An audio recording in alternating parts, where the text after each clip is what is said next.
When we ask the question, which company do you think rules the world, you probably think of Apple or Google or maybe even Amazon. However, these companies do not come close to ruling the world. In fact, the company that secretly rules the world isn't even well known. It's so obscure, none of you may have heard of the company before.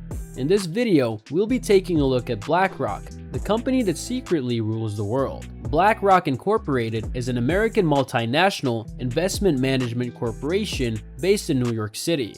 It started off as a risk management firm and fixed income institutional asset manager, eventually growing so large to operate globally. Today, it has 70 offices in 30 countries and clients in 100 countries. Founded in 1988 by Larry Fink, BlackRock started off small. Fink would go on to be the chairman and CEO. Within a year, the group's assets quadrupled to over $2 billion. The firm originally adopted the name BlackRock in 1992. That very year, the business was managing over $17 billion in assets, reaching $53 billion a couple of years later in 1994. The rise of BlackRock was meteoric to say the least. Over the decade, the company would continue to grow both organically and through acquisitions. By 2004, BlackRock's acquisitions would raise its assets under its management to an insane $325 billion. It's as ridiculous as it is today. Back then, however, it was so massive that the United States government got into a contract with BlackRock to help resolve the fallout of the financial meltdown of 2008. By 2009, BlackRock would be the biggest asset manager worldwide. This company is larger than the largest bank in the world, the Industrial and Commercial Bank of China, and has been described as a specter haunting Wall Street for several years now. It's a mystery to most how this company managed to become one of the biggest financial institutions in the world. The company, however, has also received a lot of criticism. They've received a lot of criticism, and considering they're a billion-dollar company, it's pretty well understood why. They've received criticism for the environmental impact of their holdings.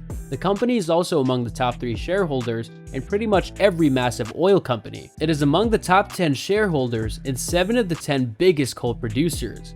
These would be pretty damning criticisms, but BlackRock attempts to rebuff these criticisms, even turning around and investing heavily in environmental protection and sustainability. Speaking of management, the company handles several $1 trillion worth of assets, juggling approximately 10% of all financial assets worldwide. However, BlackRock's reach gets further than just buying and selling and holding stocks and bonds. The company advises central banks, financial ministries, big investments like state funds, pension funds, and insurance companies. They also tap into their wealth of funds to invest in funds around the world. As you can guess, BlackRock is somehow involved in pretty much everything in the financial industry. From their headquarters in Midtown Manhattan, BlackRock pulls strings all over the globe. In addition to holding big stakes in US banks, they control significant shares in corporations in pretty much every continent. But how do they do it? The financial sector is always changing, and BlackRock is well aware of how financial markets can change every year. So they went ahead and developed super powerful software platforms to help face these changing tides. They named the software Aladdin. Aladdin's job is to perform risk analysis for BlackRock's clients. It receives sensitive data from important institutions like banks and insurance companies and uses it to make high-stakes risk analysis. People pay exorbitant amounts for the company's services. Aladdin has a network of 5,000 computers, and its job is to monitor millions of trades and analyze their clients' portfolios 24/7. The software goes into every possible scenario and pinpoints with a terrifying amount of accuracy what might go wrong. The software is known for providing some incredibly accurate levels of risk analysis. The software is so ubiquitous, it's basically become the central nervous system for some of the largest investment companies out there. We're sure you've probably never heard of Aladdin before. Aladdin, however, is more than just a tool for risk analysis. It provides so much more for BlackRock. Like we mentioned before, the software grants the company access to sensitive data from important institutions like banks, pension funds, and insurance companies worldwide. Therefore, BlackRock gets an insight into the management of about $20 trillion worth of assets on top of the gargantuan $10 trillion in assets it already manages. With access to such wealth and information, BlackRock has placed itself in a rather cozy position in the global economy. It owns shares and therefore voting rights in many of Europe's biggest companies in sectors such as energy, oil and gas, transportation, and food. The company's grip over the financial industry goes way deeper than you might think.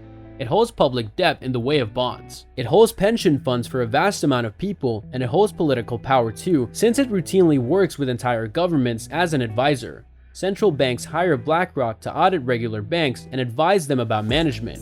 When an institution that controls the entire financial apparatus of the whole country, you know how much power it has.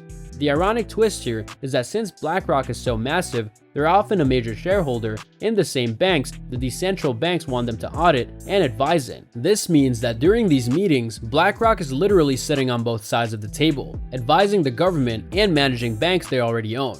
And even if that weren't the case, BlackRock would still profit because they get access to privileged and highly sensitive information that would serve to make them even richer. And many people don't realize this, but BlackRock owns a share in some of the biggest companies on the planet. They own a substantial amount of shares in Apple, giving them access to Apple's enormous market share and smartphone and tablets. They also have a stock in Microsoft, another giant tech company, thus proving to everyone to have enough money, you don't need to develop a single microchip to take over the tech industry.